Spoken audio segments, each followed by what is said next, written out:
Hi friends, प्रेम Mohan official classes में स्वागत है। फ्रेंड्स, आप लोगों को थंबनेल से मालूम हो चुका है कि आज की वीडियो में हम आपको क्या बताने वाले हैं। ठीक है, जैसे कि आपको इम्परेटिव सेंटेंस के बारे में जानकारी तो ज़रूर होगा। ठीक है, अगर आपको जानकारी नहीं है तो आप निश्चित ही इस वीडियो पे आप बने रहिएगा। आपको पूरी इन्फॉर्मेशन के साथ आपको एक्टिव से पैसिव वॉइस में किस तरह से आपको इम्परेटिव सेंटेंस को चेंज करना है, उसके बारे में हम आपको डीपली से बताने वाले हैं। ठीक फ्रेंड्स, इसके साथ साथ फ्रेंड्स, अगर आपको इम्परेटिव सेंटेंस में क्या होता है, कैसे क्या है, उसके बारे में इंफॉर्मेशन लेना है तो हमारे वीडियो को आप पूरा देखिएगा ताकि आपको पूरी इन्फॉर्मेशन मिल चुके। और इम्परेटिव सेंटेंस जितने भी टाइप से आपके सेंटेंस प्रेजेंट होते हैं आपके सामने, उसके बारे में भी हम आपको जानकारी देने वाले हैं। इसके साथ साथ दोस्त, अगर आप हमारे चैनल पर नए हैं तो हमारे चैनल को आप सब्सक्राइब करिएगा। सब्सक्राइब करने के साथ साथ बेल आइकन पर क्लिक कीजिए ताकि हर वीडियो का नोटिफिकेशन आप तक बिल्कुल मुझ में पहुंच सके। चलिए स्टार्ट करते ठीक हैं। है। इम्परेटिव सेंटेंस में क्या होगा? इम्परेटिव सेंटेंस मींस क्या होगा आपका? इम्परेटिव सेंटेंस मींस क्या होता है? आज्ञा सूचक वाक्य। क्या होता है? आज्ञा सूचक वाक्य। आज्ञा सूचक वाक्य। ठीक है, आज्ञा सूचक वाक्य होता है। देखिए, इम्परेटिव सेंटेंस मींस क्या होता है आपका? आज्ञा सूचक वाक्य होता है। मतलब क्या होता है? ऐसे वाक्य या ऐसे सेंटेंस जिसमें आपका आज्ञा, विनय, परामर्श, प्रस्ताव, सुझाव, समझाने का काम किया जाता है, वहां पर आपका क्या होता है? आज्ञा सूचक वाक्य होता है। ठीक है, याद रखिएगा क्या क्या इसमें शब्द आ सकते हैं? प्रार्थना किया जाए, ठीक है, प्रार्थना किया जाए, या फिर प्रस्ताव दिया जाए, ठीक है, या तो क्या जाए? आज्ञा दिया जाए, ठीक है, या फिर सलाह दिया जाए, ठीक है, या फिर क्या किया जाए? या फिर आपका क्या? प्रस्ताव, सलाह, या फिर क्या हो सकता है? आपको आज्ञा भी मिल सकता है, सलाह भी मिल सकता है, प्रस्ताव भी मिल सकता है, प्रार्थना भी कोई कर सकता है, या आपको कोई आदेश भी दे सकता है। ठीक है, आदेश भी दे सकता है। ठीक, अगर ये सब वाक्य आपको दिख रहे हैं, ठीक है, अगर ये सब वाक्य मतलब क्या, इन सब कामों को मिलकर आपका वाक्य बनता है। मतलब क्या आपका? जब किसी वाक्य में आपका प्रार्थना किया जाए, या प्रस्ताव व्यक्त किया जाए, या फिर आपका क्या? आज्ञा व्यक्त किया जाए, या फिर क्या? सलाह दिया जाए, या फिर आदेश दिया जाए, इन सभी शब्दों से जो आपका सेंटेंस बनेगा, ठीक है, वही आपका क्या कहलाएगा? इंपरेटिव सेंटेंस कहलाएगा। ठीक है, एग्जांपल के तौर पे मान लीजिए कोई व्यक्ति आपको क्या बोल रहा है? आज्ञा दे रहा है। आप स्कूल में क्या होता है? अक्सर बोलते हैं टीचर स्टैंड अप। मतलब क्या होता है? और ये भी याद रखिएगा, मोस्ट इंपोर्टेंट है, आपका इंपरेटिव सेंटेंस में, आपका इंपरेटिव सेंटेंस में यू वर्ड्स आपका साइलेंस रहता है। ठीक है, कौन सा वर्ड आपका? You word. ठीक है, ध्यान दीजिएगा, यहाँ पर यू वर्ड आपका क्या होता है? साइलेंट रहता है। ठीक है, आप इंपरेटिव सेंटेंस में आपका यू वर्ड साइलेंट रहता है। और हम लोग क्या करते हैं, अगर टीचर आपको बोलता है कि स्टैंड अप, मतलब क्या होता है? तुम खड़े हो जाओ, ऐसा उसका सेंस रहता है, तुम खड़े हो जाओ। लेकिन क्या है, वहां टीचर क्या बोलता है? स्टैंड अप, मतलब क्या है? तुम खड़े हो जाओ। तो वहां पर मतलब क्या आपका यूज छिपा रहता है। एग्जाम्पल के तौर पे आप दे सकते हैं, प्लीज स्टैंड अप बोल सकते हैं, या फिर क्या बोल सकते हैं? लिखो। मान लीजिए कोई टीचर बोला आपसे लिखो, ठीक है, राइट, ठीक है, राइट। तो यहाँ पर देखिए आपका यू शब्द क्या है? छिपा हुआ है। यू आपका क्या है? साइलेंट। मतलब क्या है? लिखने का काम मतलब क्या होगा? तुम लिखो ना। तो यहाँ पर क्या हो गया? राइट। राइट में लिखना होगा, तुम वर्ड साइलेंट हो गया। दूसरा एग्जांपल मान लीजिए क्या होगा? Stand up. क्या हो गया? Stand up. स्टैंड अप, यहाँ पर स्टैंड अप मतलब क्या हो गया? यू स्टैंड मतलब क्या? तुम खड़े हो जाओ। यहाँ पर भी यू वर्ड छिपा है आपका। ठीक है, या फिर कोई व्यक्ति और भी बोल रहा है, जैसे क्या बोल रहा है? प्लीज कम इन, मतलब क्या? कृपया आप अंदर आ जाइए, या फिर तुम अंदर आ जाओ। तो यहाँ पर क्या आपका यू वर्ड्स आपका क्या रहेगा? छिपा रहेगा। या फिर कोई टीचर बोल रहा है repeat the again this question, मतलब क्या है? You repeat the again this question, तुम इस प्रश्न को दोबारा दोहराओ। ठीक है, तो वहां पर आपका क्या होगा? इंपरेटिव सेंटेंस होगा। ठीक है, ध्यान दीजिए, बहुत ही इंपॉर्टेंट है आपका प्रस्तावना, प्रस्ताव, या फिर आज्ञा, सलाह, आदेश, ठीक है, या फिर विनम्र किया जाए, विनम्रता की भावना व्यक्त की जाए। ठीक है, तो यहाँ पर प्रार्थना मतलब वही होगा आपका। ठीक है, तो यहाँ पर आपका क्या होगा? इंपरेटिव सेंटेंस माना जाएगा। जैसे राइट में यू छिपा रहेगा, स्टैंड अप में यू छिपा रहेगा, कम इन बोल सकता है। ठीक है, कम इन, कम इन हो गया। या फिर क्या होगा? Sit down, you sit down बोलते हैं ना, सिट डाउन। ठीक है, सिट डाउन बोलते हैं। ठीक है, ऐसे कई वर्ड्स आपके हैं, ठीक है, जिसका यूज हम लोग इंपरेटिव सेंटेंस में कर सकते हैं। ठीक है, अब इस वीडियो से आपको मालूम हो चुका है कि इम्परेटिव सेंटेंस आखिर क्या होता है। ठीक है, फर्स्ट पे हमने लिखा है इम्परेटिव सेंटेंस एक्सप्रेशन एडवाइस, अर्थात क्या है? सलाह देने की बात की जाए जब। इम्परेटिव सेंटेंस एक्सप्रेसिंग कॉम, जैसे हम लोग कमांड जिसको बोलते हैं, ऑर्डर, मतलब क्या? सलाह दिया जाए या आदेश दिया जाए। ठीक है, उसके बाद फिर तीसरा हमने क्या लिखा है? Imperative sentence with kindly please, मतलब जब किसी भी काम के लिए रिक्वेस्ट किया जाए, विनती किया जाए, प्रार्थना किया जाए, ठीक है।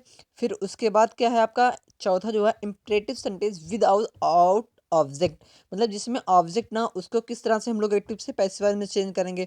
पांचवा फिर आपका क्या है imperative sentence starting with let, ठीक है। लेट से कैसे हम लोग शुरू करेंगे, ठीक है। देखिए इस वीडियो में हमने आपको इम्परेटिव सेंटेंस क्या होता है, ठीक है, पहले तो उसके बारे में आपको जानकारी दे दिया। फिर आप पांचों टाइप्स के एक्टिव से पैसिफाइड नियम के बारे में जानते हैं। चलिए स्टार्ट करते हैं पहला पॉइंट, ठीक है। तो पहले पॉइंट में आपका क्या है इम्परेटिव सेंटेंस एक्सप्रेशन एडवाइस सलाह, मतलब क्या जब सेंटेंस में सलाह की भावना व्यक्त की जाए, किसकी सलाह की भावना जब व्यक्त की जाए, तो वहां पर हम लोग पहले टाइप वाला नियम यूज करेंगे। जैसे पहले हम लोग क्या लिखेंगे सब्जेक्ट ऐड करेंगे, पहले सब्जेक्ट के बाद हम लोग किस वर्ड का यूज करेंगे शुड बी, क्या शुड बी। उसके बाद हमेशा एक बात याद रखिएगा मेन वर्ब की हमेशा तीसरी अवस्था का यूज करना है। फिर आपके बाद सब्जेक्ट और शुड बी के बाद जितने भी मेन वर्ब के बाद जितने भी नए वर्ड आएंगे जिसको हम लोग एक्स्ट्रा वर्ड या अदर वर्ड मान सकते हैं, उसको हमेशा कहाँ पर रखना है लास्ट में रखना है, ठीक है। तो इसे एग्जाम्पल के रूप में आपका क्या है पहला लव योर कंट्री, ठीक है, लव योर कंट्री। अब देखिए यहाँ पर ऑब्जेक्ट क्या है कंट्री है, योर कंट्री ऑब्जेक्ट हो गया। तो पहले हम लोग ऑब्जेक्ट मतलब क्या ऑब्जेक्ट को हम लोग क्या बनाएंगे सब्जेक्ट बनाएंगे। तो सब्जेक्ट में हमारा क्या होगा योर कंट्री हो गया। फिर फार्मूले के अकॉर्डिंग हम लोग क्या यूज करेंगे शुड बी, तो हम लोग शुड बी लिख दिए। फिर आपका मेन वर्ब क्या है लब, लब का थर्ड फॉर्म क्या हो जाएगा लव्ड हो जाएगा। फिर आपका क्या लगाना है फुल स्टॉप लगाना है। तो आपका ये पहला सेंटेंस कंप्लीट हो गया पैसिव वॉइस में। दूसरा हम लोग देखते हैं हेल्प योर फ्रेंड्स। अब देखिए यहाँ पर बहुवचन हो चाहे एक वचन हो चाहे सिंगुलर नंबर हो चाहे प्लूरल नंबर हो, हमेशा हम लोग क्या यूज करेंगे शुड बी यूज करेंगे, ठीक है। तो हेल्प योर फ्रेंड्स, ठीक है, तो यहाँ पर योर फ्रेंड्स सब्जेक्ट बना लिए, शुड बी यूज कर दिए। उसके बाद क्या यूज करेंगे हेल्प्ड, थर्ड फॉर्म हो गया खत्म हो गया। फिर आगे देखते हैं हेल्प द पुअर, इसमें भी देखिए the poor should be helped हो गया। फिर डू नॉट चीट एनीवन, फिर उसी तरह से अगला देखते हैं हम लोग do not cheat anyone, anyone should not be cheat, मतलब देखो अगर आपको नॉट वाला करना हो तो आप क्या यूज कर सकते हो यू आर एडवाइस भी यूज कर सकते हो। क्या यू आर एडवाइस, जैसे दूसरे देखिए हम लोग बताया है do not hate the poor, ठीक है। तो यहाँ पर इसको हम लोग लेट से भी बना सकते हैं शुड बी से भी बना सकते हैं। उसके साथ साथ हम लोग क्या एडवाइस से भी बना सकते हैं, मतलब सलाह दे रहे हैं बता रहे हैं किसी को समझा रहे हैं, ठीक है। तो let's the poor not be head, नफरत मत करो ना, तो उनका कहने का मतलब ये है। तो इसको हम लोग यू आर एडवाइज्ड से भी बना सकते हैं, you are advised not to head the poor. देखिए निगेटिव वाक्यों में मॉडल इंग्लिश में यू आर एडवाइस के बाद आप क्या यूज करोगे तुरंत नॉट का यूज करोगे। नॉट के बाद उसके क्या जो कहना चाह रहा है उसका मेन वर्ब जो होता है मेन का यूज करेंगे। उसके बाद उसका ऑब्जेक्ट जो है लास्ट में हम लोग उसके लास्ट में फिर क्या करेंगे लगा देंगे, ठीक है। तो इस तरह से हम लोग बना सकते हैं। अगर सिंपल रहेगा तो हम लोग शुड बी का यूज करेंगे, नहीं तो फिर यू आर एडवाइज। दूसरा देखते हैं इम्परेटिव सेंटेंस, फिर वही है। अब इसमें एक्सप्रेशन क्या है कमांडेड मतलब ऑर्डर्ड, मतलब क्या तुरंत आदेश देने का जो बात किया जाता है कमांडेड, ठीक है। वहां पर क्या होता है आदेश देने की बात की जाए। देखिए अभी तक जितने हम लोग एग्जाम्पल देखे हैं सब में यू आपका सब्जेक्ट छिपा रहा है, ठीक है। तो इसमें भी देखते हैं लेट लिखेंगे पहले, फिर ऑब्जेक्ट लिखेंगे, मतलब सब्जेक्ट जो एक्टिव वॉइस का ऑब्जेक्ट होता है उसको हम लोग सब्जेक्ट बनाएंगे, तो यहाँ पर ऑब्जेक्ट हमने लिखा, ठीक है। फिर बी यूज करेंगे, फिर मेन वर्ब की तीसरी अवस्था, फिर अदर वर्ड। एग्जाम्पल देखते हैं bring a glass of water, तो यहाँ पर देखिए आदेश दिया जा रहा है ना, तो यहाँ पर हम लोग क्या यूज करेंगे लेट। लेट के बाद आ ग्लास इसमें ऑब्जेक्ट है, ठीक है, ऑब्जेक्ट हम लोग आ ग्लास मानेंगे, तो यहाँ पर आपका क्या हो जाएगा ऑब्जेक्ट आ ग्लास हो जाएगा। फिर ऑफ वाटर, फिर हम लोग बी यूज कर सकते हैं, बी बी के बाद इसमें क्योंकि देखिए यहाँ पे बी रहेगा क्योंकि यहाँ आईएनजी फॉर्म जुड़ा है, बी हो गया। उसके बाद वाले में भी बी हम लोग यूज करेंगे।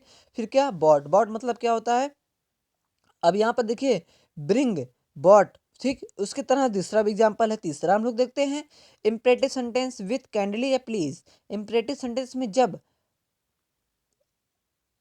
प्रार्थना किया जाए तो वहां पर हम लोग क्या यूज करते हैं रिक्वेस्टेड वर्ड यूज करते हैं। तो हम लोग इसको हम लोग किस तरह से बनाएंगे you are requested word use करेंगे, फिर मेन वर्ब की पहली अवस्था, उसके बाद ऑब्जेक्ट रहेगा, ठीक है। तो प्लीज सिट डाउन, कृपया बैठ जाओ। तो यहाँ पर देखिए तुमसे बताया जा रहा है यू सिट डाउन या प्लीज सिट डाउन। तो अभी इसके पहले हमने एग्जाम्पल लिया था आपको बताया था, ठीक है। तो इसमें हम लोग यूज क्या करेंगे, you are requested to sit down. ठीक है, कृपया करके आप बैठ जाइए, या उनके बारे में बताया जा रहा है। फिर प्लीज हेल्प मी, कृपया मेरी सहायता करो, तो यहाँ प्रार्थना किया जा रहा है, तो इम्परेटिव सेंटेंस हुआ। यू इसमें छिपा है क्योंकि दूसरे से बताया जा रहा है हेल्प करने के लिए, तो यहाँ पर क्या हो जाएगा इसका passive voice, you are requested to help me. ठीक है, तो यहाँ पर तीसरा क्या हो जाएगा, give me a pen please, give me या अ पेन प्लीज। तो यहाँ पर भी देखिए प्लीज लास्ट में आए, स्टार्टिंग पे आए, हमेशा आपको क्या करना है, यू आर रिक्वेस्टेड स्टार्टिंग पे ऐड करना है। तो you are requested to, main verb की पहली अवस्था गिव, फिर मी आ पेन, बहुत ही सिंपल है। चलिए अब चौथा हम लोग देखते हैं, वेरी वेरी सिंपल है। चौथा तरीका क्या है, imperative sentence with out object, जिसमें अगर ऑब्जेक्ट ही ना हो, क्या हो, सिर्फ मेन वर्ब हो, अदर वर्ड हो, लेकिन उसमें ऑब्जेक्ट ना हो। देखते हैं क्या करना है, यू आर ऑर्डर्ड का यूज करना है, क्या, यू आर ऑर्डर्ड, या फिर हम लोग क्या यूज करते हैं, यू आर एडवाइज्ड, क्या सलाह दे रहे हैं ना। तो सलाह देने की जब बात किया जाएगा जिसमें ऑब्जेक्ट ना हो, तो हम लोग क्या यूज करेंगे, यू आर एडवाइज्ड टू, फिर मेन वर्ब की पहली अवस्था, फिर क्या यूज करेंगे, ऑब्जेक्ट, क्या, ऑब्जेक्ट। ठीक है, चलिए हम लोग देखते हैं एग्जाम्पल को, गो अवे, तो यहाँ पर क्या है, दूर जाओ। तो यहाँ पर हम लोग क्या कर रहे हैं, आदेश भी दे सकते हैं या सलाह भी बता सकते हैं। तो यहाँ पर you are ordered to go away. दूसरा एग्जाम्पल देखते हैं, वर्क हार्ड, कठिन परिश्रम करो, तो हम लोग किसी को बता रहे, समझा रहे, सलाह दे रहे हैं। ठीक है, तो you are advised to work hard. ठीक है, तो go there, you are order to go there. चलिए पांचवा हम लोग देखते हैं, कुछ एग्जाम्पल को पहले देखते हैं, उसके बाद फिर देखते हैं। ठीक है, तो पहले हम लोग क्या देखते हैं, पांचवे में हम लोग पहले कुछ सेंटेंस को पढ़ के एग्जाम्पल के रूप में समझते हैं, फिर बता रहे हैं। ठीक है, तो let us organise a party. ठीक है, तो यहाँ पर देखिए क्या हमने यूज किया है, a party should be organised. तो यहाँ पर देखिए इसके पहले वाला रूल फिर आ गया। ठीक है, लेट का प्रयोग वाक्य में अलग अलग अर्थ में हो सकता है, पैसिव वॉइस में भी उसी तरह परिवर्तन करते हैं जिस तरह से लेट्स स्टार्टिंग पे एक, देखिए हम लोग लेट से बनाते हैं सेंटेंस को, इंपरेटिव सेंटेंस में लेट से भी बनाते हैं, और हमको सेंटेंस भी प्रेजेंट में लेट से मिल भी सकता है, दोनों अलग अलग है। देखिएगा ध्यान से, स्टार्टिंग पे आपको एक्टिव से पैसिव वॉइस बनाने में आप लेट से बना सकते हैं, या फिर आपको पहले से लेट में सेंटेंस को दिया रहेगा। ठीक है, देखिए यहाँ पर दूसरा एग्जांपल क्या है, let him do this work, तो इसको हम लोग लेट से बनाएंगे, क्या हो जाएगा, let this work be done by him. तो यहाँ पर देखिए तीसरा एग्जाम्पल क्या हमने बताया है, लेट मी प्ले, क्या बताया है, लेट मी प्ले। तो यहाँ पर क्या हो गया, आई में बी लव्ड टू प्ले। फिर आपका लास्ट वाला क्या है, let us help the poor, तो यहाँ पर इसका हम लोग क्या बनाएंगे, the poor should be helped. और एग्जाम्पल देखते हैं, लेट मी प्ले, तो I may be allowed the play to play. फिर तीसरा में देखिए सब वाक्य देखिए आपका लेट में भी आ सकता है। अभी आपने क्या पढ़ा, सेंटेंस हो उसको आप लेट से पैसिव वॉइस में चेंज करेंगे, लेकिन आपका एक्टिव वॉइस भी लेट से आ सकता है, और आप उसको पैसिव में भी लेट से बना सकते हो। तो let us help the poor, तो इसका हम लोग पैसिव वॉइस क्या चेंज करेंगे, ऑब्जेक्ट लिखेंगे, फिर टू बी यूज करेंगे, फिर आपका मेन वर्ब की थर्ड फॉर्म हम लोग लेट को क्या करेंगे, हटा देंगे। ठीक है, तो the poor should be helped. फिर आता है लेट से, let us decrease the matter, तो यहाँ पर क्या हो जाएगा, let the matter be decreased. ठीक है, थर्ड फॉर्म यूज कर देंगे। फिर देखिए let me start the game, तो यहाँ पर हम लोग क्या यूज करेंगे, let the game be started by me. आशा होगा कि आपको यह वीडियो पूरी अच्छी तरह से समझ में आ चुकी होगी। ठीक है, अगर वीडियो अच्छा लगा हो तो बिना वीडियो को लाइक किए, सब्सक्राइब किए आगे मत बढ़िएगा, बने रहिएगा हमारे चैनल पे। फिर मिलते हैं अगले वीडियो में, गुड लक।